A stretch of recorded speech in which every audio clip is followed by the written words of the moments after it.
Bismillahirrahmanirrahim. Assalamualaikum warahmatullahi wabarakatuh. Adik-adik mahasiswa, bertemu dengan saya kembali pada mata kuliah Manajemen Keuangan Syariah. Kepada adik-adik mahasiswa, silakan subscribe, like, dan share. Untuk video pertama ini, marilah kita lihat materi yang pertama tentang manajemen keuangan syariah. Apa itu manajemen keuangan syariah? Manajemen keuangan syariah sebuah kegiatan manajerial keuangan mencapai tujuan yang diinginkan oleh lembaga keuangan syariah. Kenapa kita harus mempelajari tentang manajemen keuangan? Salah satunya, di dalam kehidupan kita sehari-hari, kita beranggapan bahwa pengelolaan dana tidak ada manajemen. Padahal untuk memaksimalkan penggunaan dana yang lebih optimal, seharusnya kita harus memanage dana yang kita punya itu, baik di dalam keluarga maupun di dalam sehari-hari dan di sebuah perusahaan. Kemudian ruang lingkup manajemen keuangan syariah.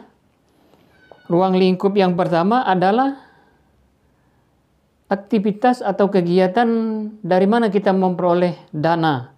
Hal tersebut berarti bahwa setiap hal yang dilakukan sebagai upaya dalam rangka memperoleh harta yang semestinya memperhatikan sesuai dengan prinsip-prinsip syariah.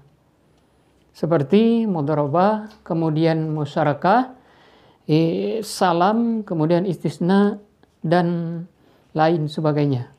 Kemudian yang kedua ada kegiatan dalam memperoleh aktivitas. Dalam hal ini kita ingin menginvestasikan uang yang harus memperhatikan prinsip-prinsip uang sebagai alat tukar, sebagai komoditi yang diperdagangkan. Dapat dilakukan secara langsung maupun tidak langsung. Secara langsung di lembaga intermediasi seperti perbankan syariah. Kemudian sangat sesuai dengan reksadana syariah, sebagaimana dijelaskan di dalam Al-Quran surah Al-Baqarah ayat 275. Kemudian tentang kegiatan penggunaan dana, penjelasannya adalah harta yang diperoleh digunakan untuk hal-hal yang tidak dilarang, seperti hal-hal yang dianjurkan seperti wakaf, infak, dan sedekah. Sebagaimana di dalam Al-Quran dijelaskan di dalam surah Az-Zariyat ayat 19.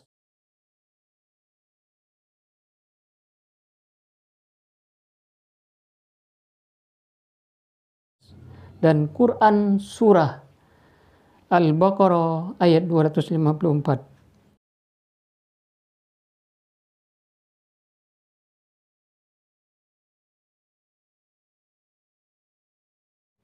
Kemudian kita harus mengenang kembali bagaimana sejarah dan latar belakang manajemen keuangan syariah. Sumber APBN yang terdiri dari kharat, khumus, dan jizyah yang dilakukan pada zaman Rasulullah SAW, seperti kafarah dan harta waris. Konon tempat pengumpulan dana itu yaitu disebut dengan Bait al-Mal di masa Nabi Muhammad SAW yang terletak di Masjid An-Nabawi. Pemasukan negara yang sangat sedikit kemudian disimpan di lembaga ini dalam jangka waktu yang pendek untuk selanjutnya didistribusikan kepada masyarakat sekitar dan kepada para sahabat yang berdakwah untuk kemajuan umat Islam. Bagaimana potret dan kondisi ekonomi Islam pada saat sekarang ini? Saat ini bisa dikatakan bahwa kondisi umat Islam bisa mendominasi karena lebih banyak bank-bank yang non-syariah dibanding bank syariah. Tentunya agak sulit untuk dapat memimpin jika kita bertindak sebagai minoritas. Bahkan di dalam pelaksanaannya manajemen keuangan syariah di Indonesia pun agak sulit untuk dikontrol jika dalam jumlah besar. Hal ini disebabkan kurangnya pengetahuan dari masyarakat luas tentang prinsip-prinsip manajemen sistem keuangan syariah. Prinsip di dalam manajemen keuangan yang harus ada di sisi cara memperolehnya. Itu keuangan syariah harus didasarkan pada prinsip keuangan syariah, yakni dengan menghindari transaksi yang dilarang di dalam syariat Islam. Apa contohnya? Yang diantaranya transaksi dengan objek zat haram, kemudian riba, transaksi gharar, kemudian maisir, riswah, tadlis atau penipuan, kemudian maksiat, dan terakhir transaksi yang merugikan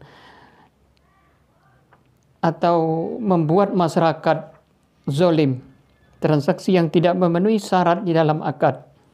Dari sisi profesi yang dijalankan seperti melakukan jual beli yang terdiri dari barang-barang yang bermanfaat, manfaat yang terdiri dari perbuatan jasa yang sesuai dengan ketentuan dalam memperolehnya sesuai dengan prinsip syariah. Di antaranya pedagang barang seperti pedagang sayuran, pedagang makanan, dan pedagang hal barang yang lain yang halal.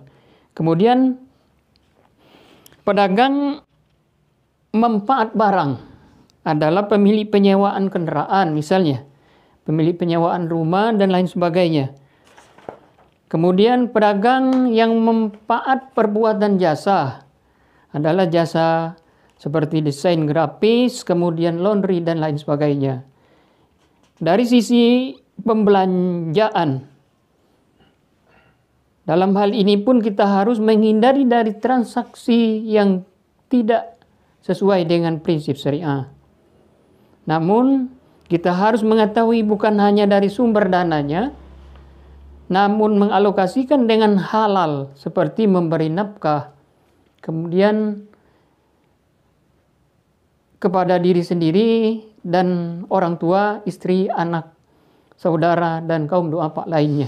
Kemudian kita di dalam manajemen keuangan syariah harus tahu atau bagaimana prinsip manajemen keuangan syariah yang perlu Anda pahami. Yang pertama tentang akuntabilitas.